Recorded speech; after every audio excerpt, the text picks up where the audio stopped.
Hello dear students, once again welcome in the e-class of Sanskrit. Students, today in our class we will study our chapter number 19, Vinod Padyani. Vinod means entertaining and Padyani means verses. So the chapter means entertaining verses. There are many characteristics of Sanskrit like proper connection of words in a sentence, sandhi, samas, multiple meaning of a word, etc. Poets have made a combination of these characteristics in order to create wonders in their literature. In this way, they have received immense praise through their work. We find many anthologies of such compositions from all those.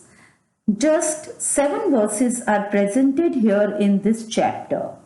Of these, the first 5 are the Pahelika form, and the next 3 have been selected keeping in mind the characteristics mentioned above and are of different types of unique verses. So students, let us start our translation of chapter 19. Our first verse is कम संजंघान कृष्णा का शीतल वाहिनी गंगा के दार पोषण रता कम बलवंतम न बाधते शीतम. Student, in this verse there are 4 questions and their answers. The translation is, whom did Krishna kill? The answer is Kansa. From which place or from where river Ganga flows in cool manner? The place is Kashi. Who are busy in nourishing the families? They are farmers. The answer is farmer. Which strong man does not bother about cold? The answer is the one who has a blanket. To understand the questions and answers, student, you can check out the words of first segment of the question like kan and sam. The answer is kansam. अगर हम हमारे पहले प्रश्न को देखें, कन संजंघान कृष्णा, तो उसका उत्तर उसका फर्स्ट एंड सेकंड लेटर है, that is Kans. Second question देखें, का शीतल वाहिनी गंगा, तो आंसर हमें वही मिल जाता है, first letter and second letter, that is Kashi. ऐसे ही थर्ड क्वेश्चन में अगर आप देखें, के दार पोषण रताह, तो answer first and second letter, that is केदार. एंड इन लास्ट क्वेश्चन, कम बलवंतम न बाधते शीतम, तो आंसर हमारा फर्स्ट एंड सेकंड वर्ड कंबलवंत means the one who has blanket. Our second verse is, तातेन कथितम पुत्र लेखम लिख ममा गया नतेन लिखितो लेखा पितुराज्ञा न लोपिता. स्टूडेंट्स, यहाँ पे भी एक पहेली के रूप में वर्ष दिया गया है जिसमें कहा गया है कि पिता ने कहा, पुत्र मेरी आज्ञा है कि तुम एक आर्टिकल लिखो. न तेन, उसके द्वारा लेख नहीं लिखा गया, फिर भी पिता की आज्ञा का लोप नहीं हुआ, मीन्स उल्लंघन नहीं हुआ. इसका ट्रांसलेशन देखें तो, it was told by the father, son write an article by my order. The article was not written by him. The father's order was not disobeyed. अगर हम इस पहेली को सुलझाना चाहें तो हमारी सेकंड लाइन के फर्स्ट और सेकंड लेटर को अगर हम जोड़ दें तो वो बनता है नतेन, और नतेन का मतलब होता है बाय बोइंग डाउन. लिखितो लेखा, he wrote the article. Understand? तो यहां पे कहा गया है कि अगर हम अलग अलग अक्षरों को पढ़ते हैं तो उसने आर्टिकल नहीं लिखा, पर हम न और तेन, नतेन को मिक्स कर दें तो होता है by bowing down he wrote the article and the order of father was not disobeyed.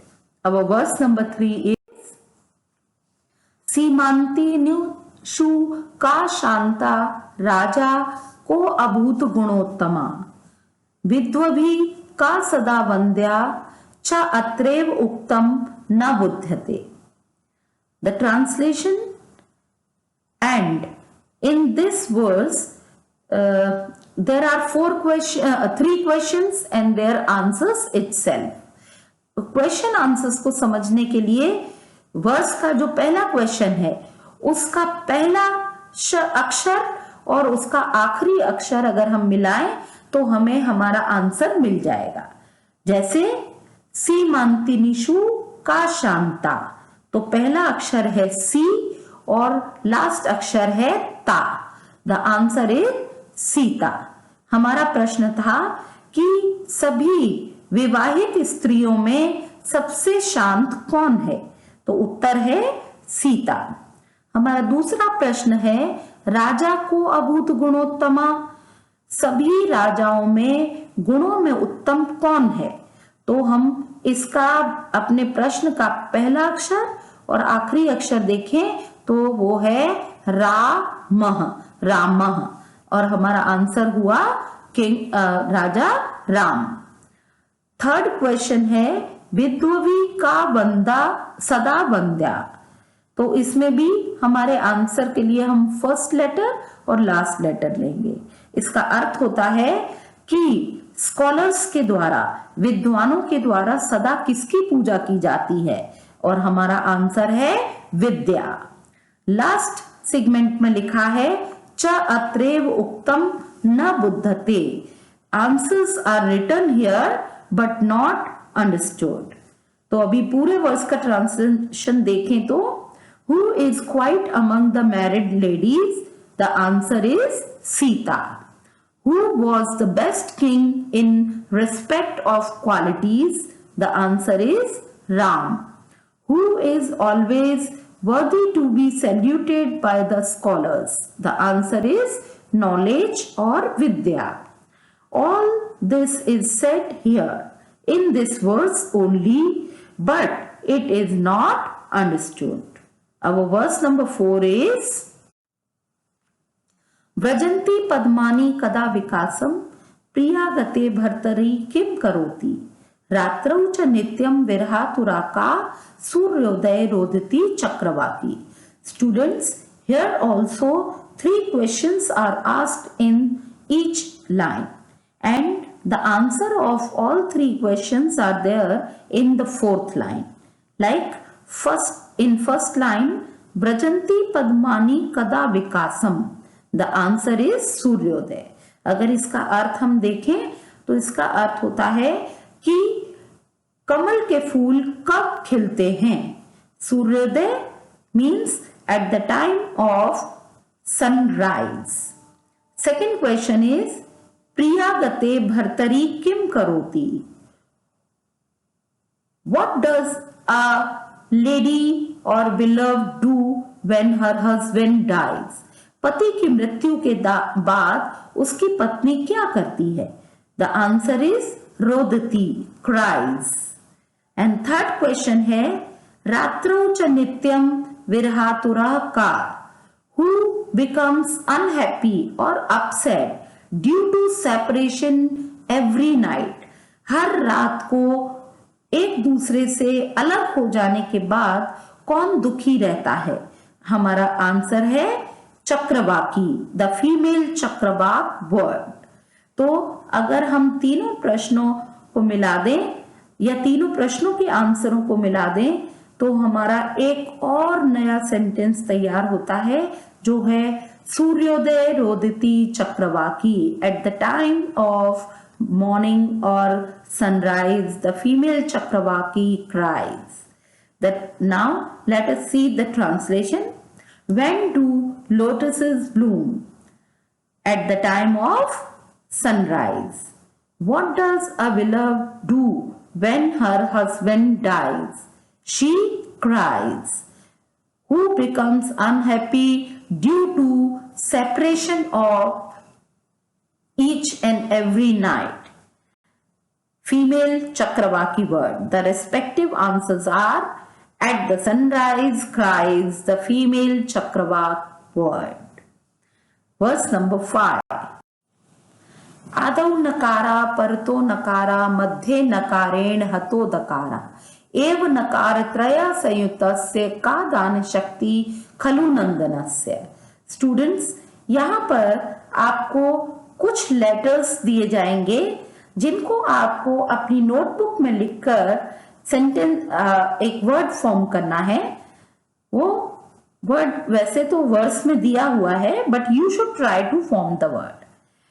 आदौ नकारा, the first letter or in the beginning letter na is there. Then at the end letter na is there. In middle the letter the is hit with the letter na. आगे ना पीछे ना, बीच में the को ना hit करता हुआ नजर आएगा। तो द वर्ड जो आपका लिखा गया या बना वो है नंदन। अब यहां पर इस वर्ष में इस बेटे या पुत्र जिसका कि नाम नंदन है उसमें दान देने की शक्ति नहीं होती। इस बात को बताया गया है इस उदाहरण से कि इस नंदन शब्द का निर्माण 3 न से हुआ है, इसलिए वो किसी को कुछ भी दान दे नहीं सकता। आइए देखते हैं इसका ट्रांसलेशन। द लेटर न is in the beginning, the letter न is at the end, in the middle the letter द is hit with the letter न। In this way how can there be the ability to give away the charity in the son named Nandan, which is the combination of the 3 nakars, means na। तो जिसका नाम ही 3 न से बना है वो किसी को कुछ नहीं दे सकता। अब वर्स नंबर 6 is एकोनविंशति स्त्रीणां स्नानार्थं सरयूगता विंशति पुनरायता एको व्याघ्रेण भक्षिता। स्टूडेंट्स, इस चैप्टर का ये सबसे डिफिकल्ट वर्ड्स है। अगर हम इसके ऊपर वाले शब्दों को देखें तो उनका अर्थ होता है एको न विंशति, मीन्स 1 लेस इन 20, मीन्स 19। स्त्रीणाम स्नानार्थम सरयुम गता, 19 women went to river Saryu for taking a bath. Vinshati punarayata, 20 came back. Eko vyagren bhakshita, ekah means 1 man, masculine gender. 1 man was eaten by tiger. अगर हम इसको सीधा सीधा देखें तो ये वर्ड्स हमारी समझ के बाहर है, क्योंकि इसमें कहा गया है कि 19 औरतें स्नान के लिए गईं, 20 वापस आईं और 1 पुरुष को व्याघ्र यानी टाइगर खा गया। अब हम इसका संधि विग्रह करके देखें तो एकह नरः मीन्स 1 मैन एंड विंशति स्त्रीणाम 20 womens went to river Saryu, 1 आदमी और 20 औरतें सरयू नदी पर स्नान के लिए गए। विंशति पुनरायता, 20 women came back, 20 स्त्रियां वापस आ गईं, किंतु 1 पुरुष को व्याघ्र ने टाइगर ने खा लिया। Understand? The translation is 19 women went to river Saryu for taking a bath. 20 came back again. 1 man, eko means ekah, o matra change into visarg. एकः means man was eaten by the tiger. Our verse number 7 is तुरो अहम प्रथमम हित्वा चरो अस्मि मध्यम विना आद्य मध्य अंतिम युक्त को भवामी वदंतु भो। यहाँ पे कवि ने फिर से एक शब्द फॉर्म करने की बात कही है, एक शब्द बनाने की बात कही है, जिसके लिए वो कहते हैं तुरो अहम प्रथमम हित्वा। अगर आप फर्स्ट लेटर को हटा दें तो मैं तुर हूं, और अगर आप मिडिल लेटर को हटा दें तो मैं चर हूं। स्टूडेंट, अगर आप इसे अपनी नोटबुक में लिखेंगे तो you can solve this puzzle और पहेली वेरी वेल। तो फर्स्ट लेटर के बिना तुर और मिडिल लेटर के बिना चर। अब इन सभी फर्स्ट, मिडिल और लास्ट लेटर को हम मिक्स कर दें तो बताइए कि मैं कौन हूं। योर आंसर इज चतुर।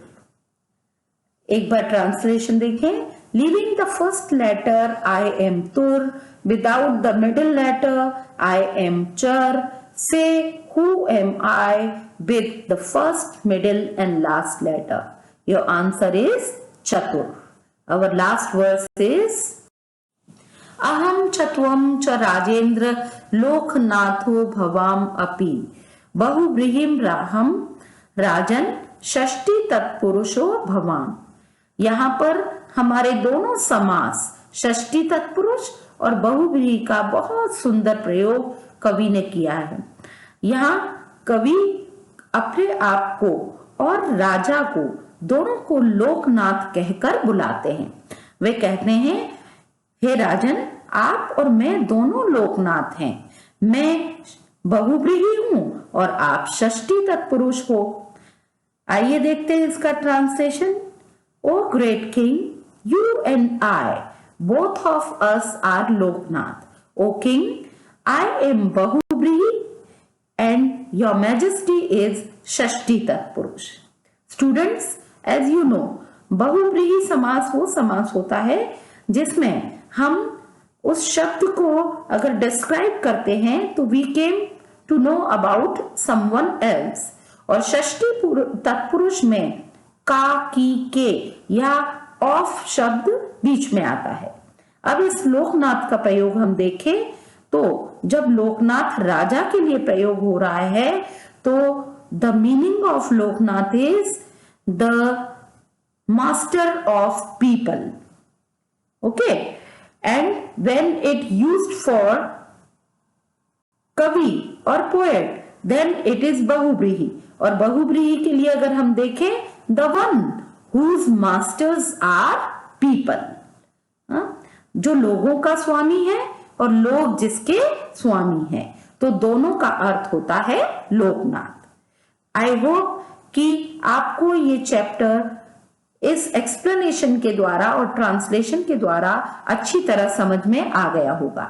Students, you have to write down your translation in your book. Thank you.